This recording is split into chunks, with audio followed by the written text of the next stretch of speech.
Assalamualaikum warahmatullahi wabarakatuh. Kami dari kelompok 10 akan mempresentasikan mengenai materi khodo dan khodar. Perkenalkan, saya Wahyu Merdekawati, NIM 18314139 akan menjelaskan pengertian dari khodo dan khodar. Menurut KBBI, takdir merupakan ketentuan atau ketetapan Allah yang telah ditetapkan sejak zaman azali. Nah, tetapi manusia itu harus tetap wajib berusaha dan nantinya hasilnya diserahkan kembali lagi kepada Allah Subhanahu wa Ta'ala. Kemudian secara bahasa, khodo artinya perintah, ketetapan, pemberitahuan atau kehendak. Khodo ini sifatnya sangat rahasia, contohnya masa depan dari hidup seseorang. Nah, itu tidak ada yang mengetahui kecuali Allah Subhanahu wa Ta'ala. Kemudian khodar menurut bahasa artinya peraturan, ukuran, serta kepastian. Nah, khodar merupakan perwujudan dari khodo yang sesuai dengan kehendak Allah Subhanahu wa Ta'ala.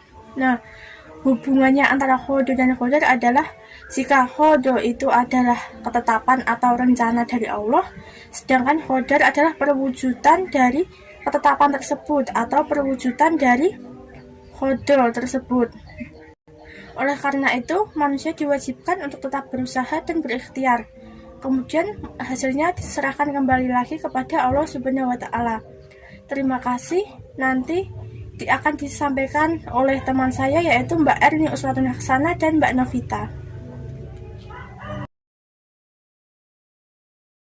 Macam takdir ada dua. Yang pertama, takdir mu'alaq. Takdir mu'alaq yaitu suatu takdir yang masih tergantung kepada usaha yang dilakukan oleh manusia. Dengan kata lain, takdir tersebut masih dapat dirubah sesuai dengan usaha yang dilakukan oleh manusia itu sendiri. Contoh dari takdir mu'alaq yaitu seseorang yang ingin menjadi guru harus belajar dengan rajin dan tekun sesuai dengan jurusannya. Yang kedua, ada takdir mubrom. Takdir mubrom yaitu suatu takdir yang tidak dapat dirubah oleh manusia. Contohnya, setiap orang di dunia ini pasti akan merasakan kematian dan jenis kelamin dari manusia.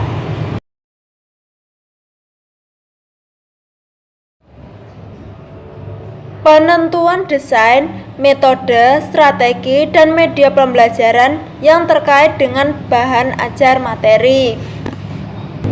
Model pembelajaran inside-outside circle.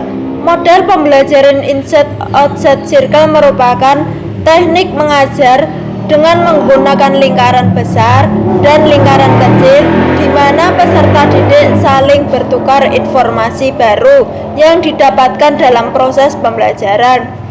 Proses pembelajaran ini cocok untuk digunakan pada beban yang membutuhkan pertukaran pikiran serta informasi antar siswa. Dalam Kamus Lengkap Praktis Inggris Indonesia serta Indonesia Inggris dikatakan bahwa inside artinya bagian dalam atau ke dalam, sedangkan outside artinya sebelah luar dan circle artinya lingkaran. Berdasarkan penjelasan tersebut, kita dapat mengetahui bahwa inside-outside circle merupakan dua buah lingkaran yang saling berkaitan antara satu dengan yang lainnya, yaitu lingkaran dalam atau lingkaran kecil dan lingkaran luar atau lingkaran besar. Inside-outside circle merupakan metode pembelajaran dengan sistem lingkaran besar dan lingkaran kecil, di mana siswa bertukar informasi pada saat yang bersamaan dengan pasangan yang berbeda dengan teratur dan waktu yang sangat singkat. Oke, lanjut teman-teman ke slide berikutnya. Jadi kenapa kelompok kita menggunakan model pembelajaran circle? Jadi kelompok kita menggunakan model pembelajaran circle karena model pembelajaran ini memberikan suasana baru pada saat pembelajaran berlangsung, yakni siswa dituntut untuk bekerja kelompok sehingga memperkuat hubungan antar individu. Yang selanjutnya, model pembelajaran ini memiliki struktur yang jelas, yakni Peserta didik dapat bekerja sama dengan peserta lain dengan metode gotong royong. Karena kenapa? Tadi kan terbentuk kelompok kecil dan besar. Nah, mereka kan dapat berputar seperti yang pernah diajarkan oleh dosen kita. Kita diminta untuk berkelompok, lalu setelah itu kita berputar mencari informasi di kelompok lain.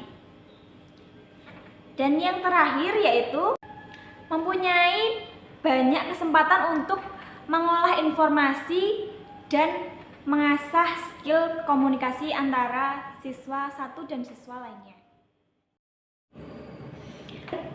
Penerapan model pembelajaran inside outside circle dalam materi iman kepada Khodar dan Khodar dapat membantu pemahaman siswa dalam meyakini iman kepada Khodar dan Khodar. Ya, ini meyakini dalam hati, mengucapkan dengan lisan, dan melaksanakan dengan perbuatan. Dalam menggunakan metode pembelajaran inside outside circle ini, siswa tidak hanya mudah dalam memahami materi yang diberikan oleh guru, namun siswa juga dapat mengolah kreativitas dan aktivitas mereka selama pembelajaran berlangsung. Sekian presentasi dari kelompok 10. Jika ada yang ditanyakan, bisa ditanyakan melalui diskusi grup. Terima kasih. Wassalamualaikum warahmatullahi wabarakatuh.